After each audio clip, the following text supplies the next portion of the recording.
नमस्कार दोस्तों, आप सभी का बहुत बहुत स्वागत है आपके अपने favourite YouTube channel Pandey ji technical में। और दोस्तों, मैं हूं आपके साथ आपका अपना दोस्त सौरभ ओझा।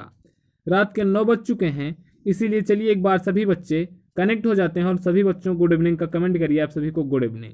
तो आज इस वीडियो में हम बात करने वाले हैं कि यूपी पॉलिटेक्निक के फर्स्ट सेमेस्टर के सभी स्टूडेंटों के लिए सिलेबस क्या है, किस चैप्टर से कितने नंबर के क्वेश्चन आते हैं, और अभी तक हमने जो आपको फिजिक्स में पढ़ाया है वो सिलेबस हमने कहाँ तक कवर किया है, और अभी हमें कितना सिलेबस कवर करना है।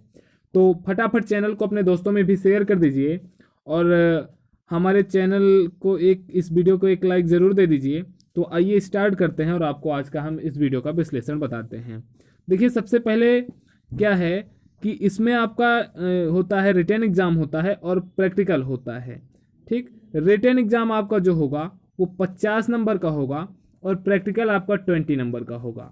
तो प्रैक्टिकल पर आप स्वयं फोकस करिए। हमारा फोकस रिटन एग्ज़ाम के इस 50 नंबर पे है, जिसमें से हमने आपको इसमें से जो यूनिट एंड डायमेंशन चैप्टर है, इसमें से हमने बताया था आपको 4 नंबर के क्वेश्चन आते हैं। इसको हमने पूरा क्लियर करवा दिया है और 4 नंबर के क्वेश्चंस का टाइप क्या होता है ये भी हम बता चुके हैं। अगर आपने नहीं देखा है हमारी वीडियो इस चैप्टर के बहुत अच्छे से हमने इसमें पूरे डायमेंशंस को बताया था। आप लोगों के लिए ट्रिक बताया है कि आप कैसे चेक कर सकते हैं कि कोई इक्वेशन करेक्ट है या नहीं करेक्ट है, उसकी फिजिकलिटी क्या है। ठीक है, तो आप हमारे चैनल के नीचे डिस्क्रिप्शन में चले जाइए, आपको इस चैप्टर की वीडियो से मिल जाएंगी और आपका 4 नंबर एकदम 100% समझ के रखिए। हमने इस चैप्टर का 2 पार्ट का वीडियो बनाया है और अगर आप वो दोनों देख लेते हैं तो 100% मान के रखिएगा कि आपका 4 नंबर क्लियर। फिर उसके बाद आपका दूसरा चैप्टर जो आता है एरर एंड मेजरमेंट। दोस्तों, इस चैप्टर से भी 4 नंबर का ही क्वेश्चन आएगा। बहुत सिंपल क्वेश्चन। अगर पूरे इस फिजिक्स के सिलेबस में सबसे आसान आपको कुछ मिलेगा तो एरर एंड मेजरमेंट मिलेगा, लेकिन बहुत सारे बच्चों को इस चैप्टर में सबसे ज़्यादा डाउट्स होते हैं।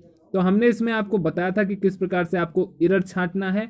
बहुत ही शानदार तरीके से हम इसको आपको पढ़ा चुके हैं। अगर नहीं देखे हैं तो हम अभी आपसे कह रहे हैं फटाक से चले जाइए नीचे डिस्क्रिप्शन में, आपको 2 वीडियो मिलेगी और आपका ये एरर आपका बिल्कुल आसानी से क्लियर हो जाएगा।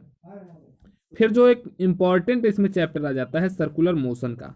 देखिए साहब, सर्कुलर मोशन का जो चैप्टर होता है इससे आपको 5 नंबर का क्वेश्चन आता है। और चलिए फटाफट एक बार ये कमेंट करिए कि सर्कुलर मोशन में जो ओमेगा होता है, ओमेगा बराबर क्या होता है, ओमेगा और वी में रिलेशन क्या होता है। ओमेगा का मतलब कोणीय वेग और वी का मतलब रेखीय वेग, इन दोनों में रिलेशन क्या होता है। चलिए देखते हैं कितने स्टूडेंट इसका फटाफट कमेंट करते हैं। ठीक है, तो इस ये जो आपका सर्कुलर मोशन चैप्टर है इसमें से आपका 5 नंबर का क्वेश्चन बनेगा। कैसे क्वेश्चंस आते हैं, कौन कौन से क्वेश्चन रिपीट हुए हैं, सब हमने आपको बता दिया है। और इसमें जो आपका ये सेंट्रीपिटल एंड सेंट्रीफ्यूगल फोर्स है, इसको भी हमने अच्छे से विश्लेषित करके आपको बताया है। और इसमें एक खास चीज़ आपको ये मिलती है जो हमने आपको बताया था कि इसमें आपको मिलेगा relation between linear and angular velocity. इसका आपको निगमन देख लेना है, चूंकि ये आपसे कभी कभी पूछ लेता है, और एक्सीलरेशन का भी। तो ये दोनों भी हमने करवा दिया है। आपका इस चैप्टर से 5 नंबर का क्वेश्चन क्लियर हो जाएगा। फिर अगला चैप्टर आपका आता है motion of planet and satellite. इस चैप्टर से आपका 5 नंबर का क्वेश्चन आएगा। चलिए फटाक से नोट कर लीजिए, जो 3 नंबर का क्वेश्चन होगा वो केपलर के लॉ से होगा। फटाफट नोट कर लीजिए कि केपलर का लॉ हमने आपको तीनों नियम केपलर के पढ़ा दिए हैं बहुत ही आसानी के साथ। फटाक से चैनल के नीचे डिस्क्रिप्शन में जाइए, जाकर के देख लीजिए। केपलर का जो ये नियम होगा ये 3 नंबर में आएगा। और जो 2 नंबर का क्वेश्चन होता है वो उसका टाइप्स क्या होता है ये भी हमने आपको बता दिया है बिल्कुल आसान तरीके से। तो हमने ये चैप्टर भी आपका डायनेमिक एंड रिजिड बॉडी मतलब रोटेशनल मोशन, ये बच्चों ने कहा था कि सर रोटेशनल मोशन पहले पढ़ा दीजिए, तो हमने इसको भी पढ़ा दिया है। इस चैप्टर से 6 नंबर आएगा। अब यहाँ पर आपको सीधे सीधे यह ध्यान देना है, रोटेशनल मोशन बहुत ही आसान है। रोटेशनल मोशन के लिए इंपॉर्टेंट पॉइंट आप नोट करिए कि सबसे पहले आपसे पूछेगा मोमेंट ऑफ इनर्शिया आई क्या है। और आई के जो दोनों थ्योरम्स होते हैं, एक समानांतर अक्षों की प्रमेय, दूसरी लंबवत अक्षों की प्रमेय। ठीक है, ये दोनों थ्योरम आपकी क्लियर होनी चाहिए। चूंकि आपसे पूछेगा मोमेंट ऑफ इनर्शिया या जड़त्व तो आघूर्ण क्या है और जड़त्व तो आघूर्ण के कितने नियम होते हैं, दोनों को विश्लेषित करने के लिए आपसे कह देगा, या फिर दोनों चाहे लंबवत अक्षों की प्रमेय पूछेगा या फिर समानांतर अक्षों की प्रमेय, एक क्वेश्चन जरूर फंसने वाला है। तो यह भी आपका क्लियर हो गया 3 नंबर का। फिर इसके बाद आपसे इसमें 3 नंबर का और जो पॉइंट बचता है वो 3 नंबर का पॉइंट आपसे टॉर्क से बनता है। ठीक, टॉर्क जो होता है relation kinetic rotational kinetic energy, इस पर आपको एक न्यूमेरिकल मिलेगा। ठीक साहब, तो हमने इसका न्यूमेरिकल भी आपके लिए करवा दिया है। बहुत आसान चैप्टर है, बहुत ही सबसे मज़ेदार धमाकेदार तरीके से हमने इसको आपको बताया है। फिर आगे का जो चैप्टर बचता है फ्यूल मैकेनिक्स, इससे 5 नंबर का क्वेश्चन आपका आएगा। हमने अभी इस चैप्टर को कवर अप नहीं किया है, बस हमारी जो नेक्स्ट वीडियो आएगी वो इसी फ्लूइड मैकेनिक्स पर ही रहने वाली है। ठीक है, इसमें 5 नंबर के क्वेश्चंस आपके आएंगे, जिसमें आपको सबसे महत्वपूर्ण होता है A1 B1 बराबर A2 B2 और बर्नौली की थ्योरम। बस पहला कॉन्सेप्ट ये, दूसरा कॉन्सेप्ट बर्नौली की थ्योरम, उसके अनुप्रयोग। पूरा चैप्टर ये भी कवर हो जाएगा, आपको कैसे लिखना है, बर्नौली की थ्योरम क्या होती है, उसके अनुप्रयोग कहाँ कहाँ पर होते हैं, सब हम आपको बताएंगे। केवल आपको चैनल से लगातार जुड़े रहना है। फिर आपका आता है फ्रिक्शन। फ्रिक्शन का मतलब बोले तो घर्षण। आसान चैप्टर है, आपने 9th में पढ़ा होगा, 10th में आपने पढ़ा होगा, 11th में भी है यही। ठीक है, 4 नंबर का क्वेश्चन इससे आता है। इसमें जो भी इंपॉर्टेंट रहेगा वो हम आपको बताएंगे। इसमें सबसे ज़्यादा इंपॉर्टेंट पड़ता है किसी इंक्लाइंड सरफेस पर अगर कोई पिंड रखा है तो उसकी कंडीशंस आपको इसमें इंपॉर्टेंट बनती हैं, वो हम आपको बताएंगे। फिर आपका आता है हार्मोनिक मोशन। देखिए, हार्मोनिक मोशन में आपका होता है सिंपल हार्मोनिक मोशन SHM।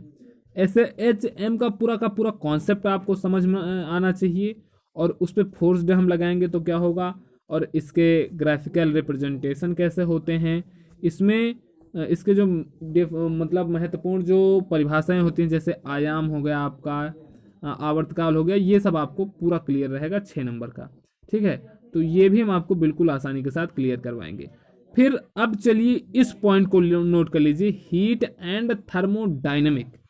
पूरी की पूरी इस केमिस्ट्री का सबसे important chapter heat and thermodynamic 6 number का।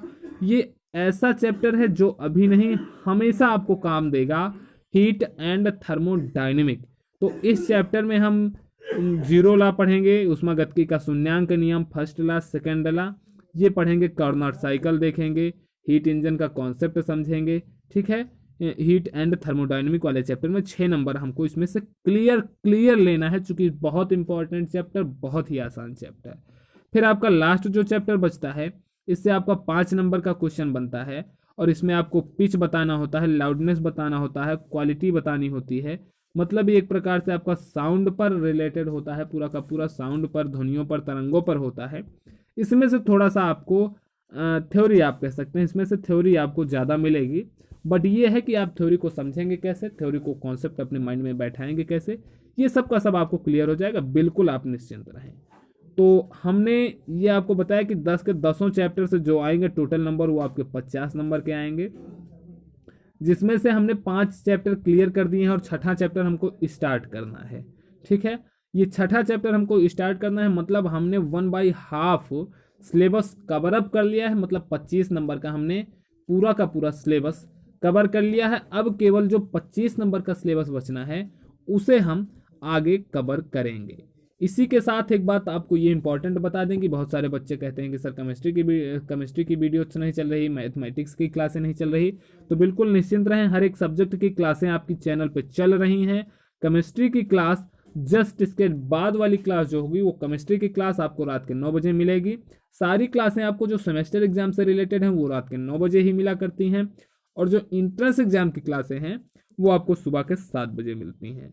तो आज उम्मीद ही नहीं, हमें पूरा विश्वास है कि आपको ये सिलेबस आपने नोट किया होगा, या फिर आपने ये समझा होगा कि कहाँ तक हमने पढ़ लिया है और हम आगे कहाँ तक पढ़ेंगे। तो नमस्कार, जय हिंद, जय भारत।